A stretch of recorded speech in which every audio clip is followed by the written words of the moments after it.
যখন মেয়েটি তার ছোটবেলা থেকে তার পেছনে খরচ হওয়া সমস্ত টাকার বিল বের করে দেখালো, তখন তার বাবা মা অবাক হয়ে বুঝতে পারল যে তাকে বড় করতে তারা আসলে কত কম খরচ করেছে। কিছুদিন আগে তার মা, যার সাথে মেয়েটির অনেক বছর কোনো যোগাযোগ ছিল না, হঠাৎ তার সুপারমার্কেটে আসে।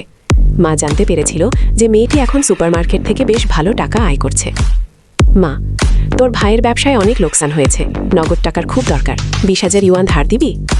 মেয়ে শান্ত স্বরে, 10 বছর আগে যখন পরিবার আলাদা হয়েছিল তখন তোমরা ভাইকে 5 মিলিয়নের বেশি সম্পদ দিয়েছিলে, আর আমাকে দিয়েছিলে শুধু এক ব্যাগ পুরনো কাপড়।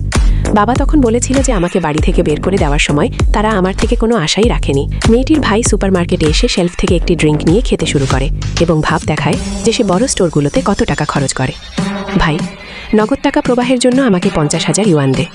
মেয়ে বিস্মিত হয়ে, মা কাল 20,000 চেয়েছিল না। বন্ধুরা, এই ভিডিওটি ভালো লাগলে এখনই কমেন্টে লিখুন লাভ, আর আমাদের চ্যানেলটি সাবস্ক্রাইব করে বেল বাটনটি বাজিয়ে দিন এবং ভিডিওটিতে একটি লাইক ছিল। আর তুই আজ 50,000 চাচ্ছিস কেন? খেপে গিয়ে সে ভাই বোনের সম্পর্কের দোহাই দিয়ে মেয়েটিকে গালি দিতে শুরু করে।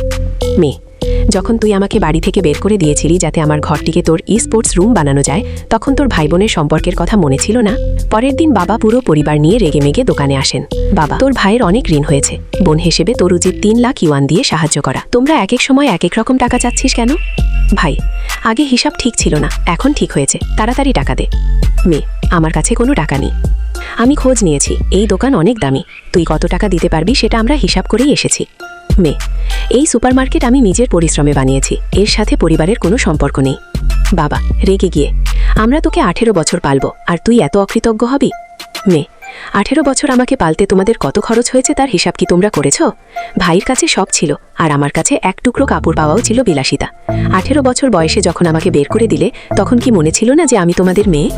বাবা, তোর শরীরে আমার রক্ত বইছে, তোকে টাকা দিতেই হবে। বাবা অনেকগুলো বিলের একটা স্তূপ মেয়েটির দিকে ছুঁড়ে মারে, সব মিলিয়ে 1,80,000 ইউয়ান। মেয়েটি সাথে সাথে পাল্টা বিল বের করে দেখায় যা সে এতদিন ধরে জমিয়ে রেখেছিল। তার নিজের উপার্জিত টাকা এবং বাবা মায়ের দেওয়া সামান্য খরচের হিসাব দেখে পুরো পরিবার স্তব্ধ হয়ে যায়।